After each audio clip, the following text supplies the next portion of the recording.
Okay, we're good. All right. Hello. Hey. So you just bumped into me and you said I want to give you a quick presentation. So I thought I would include. I might shift across this way a little bit. It's fine. You can be wherever is most comfortable for fantastic. you. I trust you to advocate for yourself and for those who are watching. That's comforting to know. So you were talking about social engineering, and you were talking about something a bit unusual, which is like socially engineering a better you. Is that right? That's the idea. What was your name, sorry? Sorry, I'm Ben. You can call me Ben. Ben. Okay, that's as simple. Everyone has a Ben. So this is just, I call it I love you, what's your insecurity? And it's just socially engineering by weaponizing squishiness. And the idea is you're going to try to become a good enough person that you're a bad target, and you can recognize when someone else is a good target very easily, okay?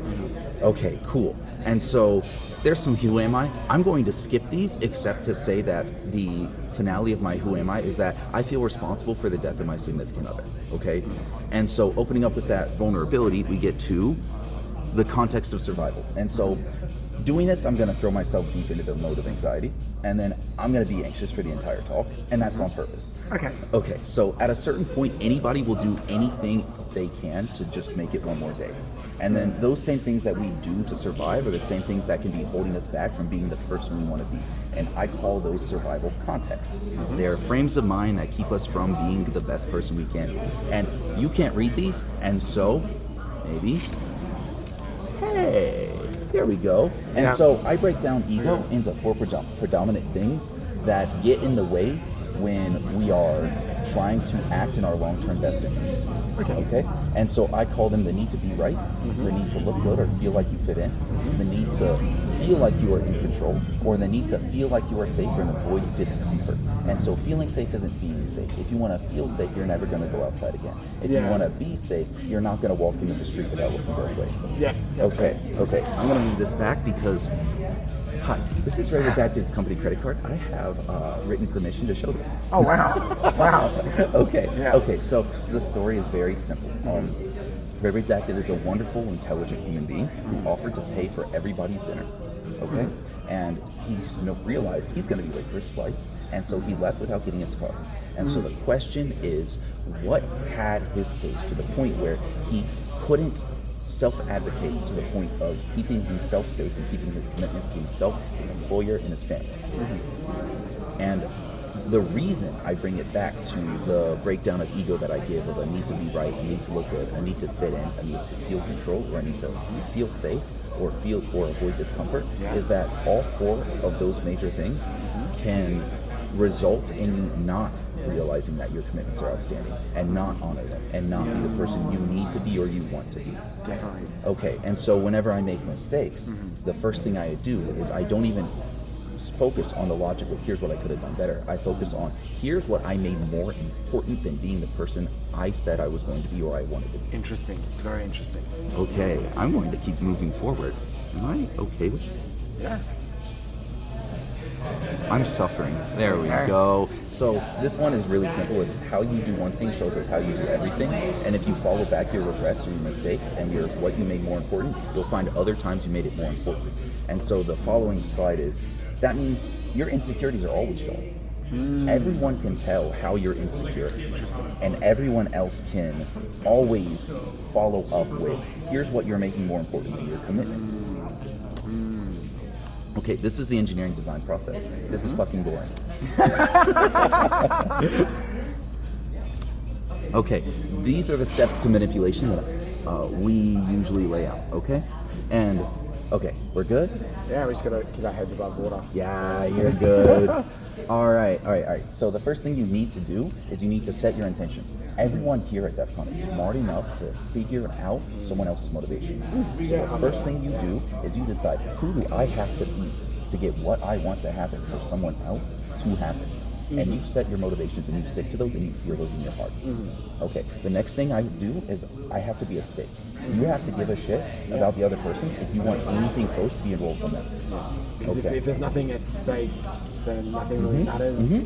Yeah. Then you need to acquire permission. And so consent is hot, consent is cute, but consent isn't permission. And so the way I usually define the difference between those is consent is when somebody says yes, and permission is when somebody means yes. And so if somebody's sharing and sharing alike, then you can move forward. But you need them enrolled in caring as well. So if you put a gun to someone's head and you say, let me go through the safe, they might give you consent, but it's not permission. And really, if you want a long-standing, lasting relationship, and you want sustainable commitments with other people, and you want to value people, you're never going to be doing things that are unsustainable to them, like holding a gun to their head to get consent. Yeah. And so once you have that, then you can actually acquire their values and what's important to them and their priorities, and then you can advocate for them. Once you have their values and their priorities, you can find a shared set of commitments that are going to make them a better person or make them closer to their vision. And you can make those commitments your commitments. That's right. And then when you find something that you need or that you want, you can make your powerful request from it. Yeah, that makes sense. And so if I already have an outstanding commitment that I'm holding you to, then making a request from you of something that I need from you that I wouldn't otherwise be able to get is outstandingly easy because I am holding you to your commitments as it stands, and we are responsible for each other. Yeah, that's right. Okay, now this is not social engineering in the light of trying to get something from someone that isn't earned. You are trying to build everyone around you into a good enough person that you are acting in good faith. Who said manipulation was bad? So I've actually had a partner who said, "Oh, you manipulate me, but like in a good way. That I've got a job and so I've got like." Exactly. If it is in the best interest of the other party, it is mutually sustainable, and there is love and support and permission and even consent involved, then always I support it. Yeah, that makes sense. Okay, and this is really simple. I normally do an exercise where I pair people up with complete strangers and have them do commitments with each other, but I'm skipping that for this. Okay, we're not complete strangers anymore. I love you. What's your insecurity? Okay, so at home, walk down the street, find a complete stranger. It's whatever. So this is just what you would share and what you wouldn't. You deserve more than to be surrounded by people who... You deserve more than to be surrounded by people who are scared that any vulnerability you share with them will be used against them. And so I advocate for people to be vulnerable but never exploitable. Interesting. Okay. Vulnerable is about how much you give a shit. And that alone. So we talk about trust. I have a quote here. Okay. I get surrounded by the friendliest of strangers who would sooner kill themselves than give a fuck if I were dead. Wow. And so I get into the concept that trust is a choice, and it's not one that you make constantly. Or sorry, it's one you make constantly. You're going to trust every single sentence I say. You're not going to choose to trust me or not trust me. Okay. It's made in every moment over your faith, your personality, the people around you, and fact of the matter is, the next thing in the exercise list is that I ask you to look in my eyes and say one of three things. I trust you, I don't trust you, or I don't know if I trust you. I trust you. I trust you. Exactly. And so why do people trust and why don't they trust? If I hadn't succeeded in manipulating you, you would have responded with either I trust you or even worse, I don't know if I trust you, which means I don't trust you to tell you I don't trust you. Okay. Yeah, wow. Okay, we're going to move really fast through this, and I'm going to describe ways of being, okay? Because I described how choosing what your motivations should be are very important, and a lot of people are going to focus on what they want to have as their vision. I encourage people to dig down and find what their true priorities are in life and what they want to keep safe are, then figure out what that means their vision is. Interesting. Okay, and so a lot of people focus on what they have. I'm going to closing ceremony. I'm filming. I think you should stay here and keep talking to us. Okay, a lot of people focus on what they want to have in this world, okay? That's how you end up in Vegas. Okay, if you focus on what you need to do, you're going to make a list of every single thing you need to do, and then I, as a social engineer, am going to find a survival context that overrides that commitment, and I'm going to make you do what I want instead. Interesting. Makes sense? Okay. Definitely. And then people who focus on who they need to be to have what they want to have happen, figure out all of their priorities, all of their boundaries, all of their flaws, and keep those in check so that even when placed in the most stressful situations, like I started off by doing to myself, they don't act against their own self-interest. Okay. which is a really tricky thing to do. Like when you're stressed out. Can't even remember what I say here. Hi. Okay, cool. So continue.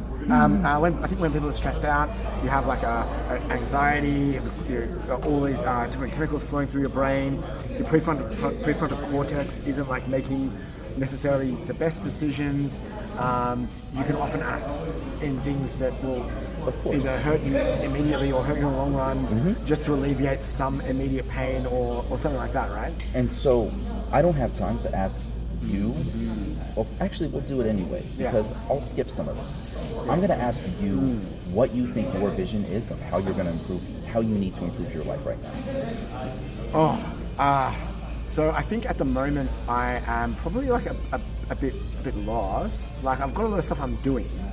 Like I'm doing a degree in writing. I have a lot of time around that, and I think I'm going through a period of huge change. So I think one of the first things I need to do is kind of pick a direction. I think someone said to me once, you can't steer a parked car. So I think I need to be pushing, and the first thing... You need a firm set of priorities to establish in your life. Yeah. Okay. I'm gonna ask you to make a commitment, okay? I know you need to find your priorities. I'm gonna ask you to come back to me with what you think is most important in this world and why it is and the order in which it comes. Yeah. Okay? And I'm gonna hold you to that, and I'm gonna ask you, I'm gonna give you 1 week after DEF CON is over to come back to me with that. You've heard it. That's a strong commitment. But the only thing is, see, interestingly on this, I have a list. But I don't know whether it's the real list. Do you know what I mean? Don't. So when I was then it's time to stress test it. Yeah, when I was 15 years ago or 20 years ago, I decided that the most important things in my life. I was on an acid trip, and I was like, "Fuck it, I'm like, what really matters, right? Out of everything." And I was like, life extension, and creating life off Earth. Is that how you feel love? Yeah, I think life extension really does make me feel love, but I think the other one, I feel love for myself, but I don't necessarily feel it from other people, like creating like self-contained systems. And so the reason why I say is that why you feel love is because no matter how much it hurts to do, because anything that's hard to do will hurt, and I describe hard things in a quantity of suffering, not a quantity of time. Yeah, that makes sense. Okay, and so if you can walk back your motivations for doing it back to love, you're not going to get lost in that pain and then give up. Yeah, and I think life extension stuff I've never really given up on, but the thing is there's so many tangents and ways that it spirals out where I can help people along the way. And that becomes interesting. The big problem for me at the moment is how do I unify interests and money in a sustainable fashion? Of course. And that's very, very difficult. But why do you want money? Because we're back to stuff that you want to have instead of what you actually desire. So I think the thing with money is that I see money as agency. Okay, right? You want agency. Well, I've got agency at the moment, but I've got no money. So, and the thing is that I can trade agency for money, which gives me more agency. So when I'm talking about like there we go. So yeah, you want independence, and you want the independence to be able to say, I need the capability to do something, and I need the support to be able to do it without putting myself or those that I care about in danger. Yeah, definitely. And I think the thing is, at the moment I'm unemployed in Australia, so it's tricky because like I have tons of time. Do you want to be employed? No, I want freedom to do the things that I want to do without having to do anything for anyone else. That's a dream. I want $1 million. You're adorable. Yes, it's like, but you know, it is what it is. Maybe some big TV producer sees that interview and they're like, we're going to sponsor you for $1 million. But I think the big thing is I want to be able to like have a lot of freedom. And at the moment, without a job, I have a lot of freedom. But I would trade a small amount of that freedom for a large amount of agency. And do you think you're going to be able to find a time, place, and way in which you could be to accomplish that? I certainly hope so. And I think it's realistic as well. Okay. Yeah. Then what can you do this week to come closer to that vision? I think what I'm doing at the moment is that. So communicating to my friends and people who like follow me online, the types of things that I'm interested in, the ideas that I like talking about, the beautiful people that I get to meet, present company included, and by sharing this, hopefully they'll want me to share more, and they'll want to support that. So, and I want you to know, I love you, I support you, and I want the best for you. Oh, thank you. It means everything. Yeah. That's how you decide your attachment to the world. Yeah, definitely. I'm going to go through one last thing, Please. And this is the hardest one of all. Yeah. And this is victimhood. And so the idea of victimhood for me is that there's a quantity of pain that changes who you are. Yeah. Okay, and so the question is, are you going to be an outcome of your commitments that you make to those that care about you, or are you going to be an outcome of your circumstances? I think it depends on the day. So for you, it does. Yeah. And so you have to make that choice for yourself, because the world will choose for you if you don't choose. Yeah, and I think this year has been particularly hard for that person. So yeah. And so I say that being a victim is a choice. Okay? I would agree with that. And I don't mean being victimized is a choice. I mean feeling like you are a victim is a choice. Yeah. Okay, and so I'm going to walk through a time and place in which I was made to be a victim, and then how I walked that back. Okay? I would love to hear that. Okay, so I had a common expectation, and that's that my manager at an internship at a tech company was going to advocate for me. Okay, and then I had a stressful situation occur. I was asked to work unpaid hours, and then I still was told that I underdelivered. Okay, and now I keep that as strict facts. That is irrefutable because I was told that I was that I underdelivered. Yeah. Okay, cool. Going through that is going to make you feel strong emotions. The strong emotions I felt were fear, guilt, powerlessness, and honestly worthlessness. Yeah. And so if you hold on to those emotions and then you apply them to the facts that I was asked to work unpaid hours and told I underdelivered, you're going to find some stories that you can tell yourself. There's always an infinite number of ways you can interpret the facts. Definitely. When you apply your strong emotions to the facts, you're going to find usually ways of preventing yourself from going through the same emotions again. Okay, and so when I applied the thought of powerlessness to that I was asked to work unpaid hours and I underdelivered, I end up with the thought that the positions I was placed in were unacceptable. Yeah. And going around thinking that the positions I was placed in were unacceptable turns into a limiting belief of some Definitely. sort. So I start feeling like and believing firmly in my heart of hearts that I am not to be trusted. Yeah. I'm going to let other people down. Yeah. I don't know how to trust my manager or the people above me or anyone in power over me, and that I'm not fit for the field in which I was trained for. Yeah. And so sad. when you come into regrets, regrets are just a way of understanding that you are not being the person you want to be when you are making the decision. Definitely. Okay. If you back those up by not being able to make change, you can find yourself in a limiting belief, and you can find yourself feeling like a victim. And so walking back feeling like a victim is when you understand what feelings created the stories and what facts were those feelings applied to, and then separating them out. What happened and is completely irrefutable, and how did I feel? And when you can separate out what actually happened and the facts from how you feel, you can relinquish the stories that back up your limiting beliefs, because when you try to fight your stories, it is nearly impossible because they feel like facts. Definitely. Yeah. And so whenever I make mistakes, I don't just say sorry. I say, here's what I made more important.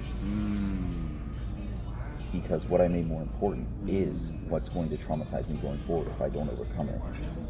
And here's my commitments going forward, because I need to reaffirm that who I am is who I say I am to everyone I've let down. And then on top of that, I try to seek out advocating for those who I've harmed.